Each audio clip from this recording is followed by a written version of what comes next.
If you want to set up the UpCart app on Shopify, then here's what you're going to do. First, go to the Shopify App Store. You can access this from the settings from the bottom left corner of your screen. And then from here, we're going to click on apps and sales channels.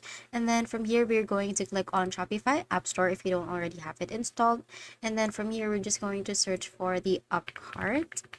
And then we are just going to look for this app cart with this icon, and then we're going to click on install. It would usually say install here if you don't have it installed yet. So we're just going to wait for this app to be installed and make sure that you choose the option plan that is for you, because this one is actually a paid feature.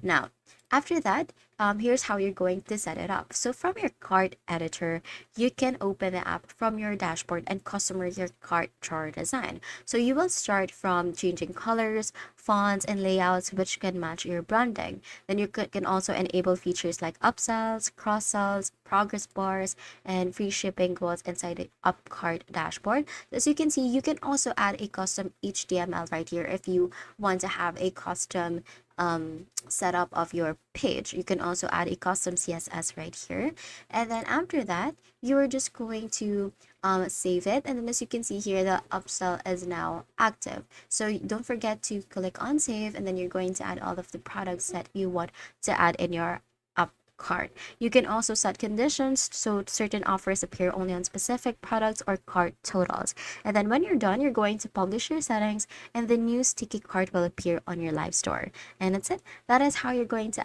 set up the up cart in the Shopify page. I recently created an hour-long step-by-step Shopify tutorial which can help you set up your store in no time. If you want to learn more, click here to watch the full video and I will see you there.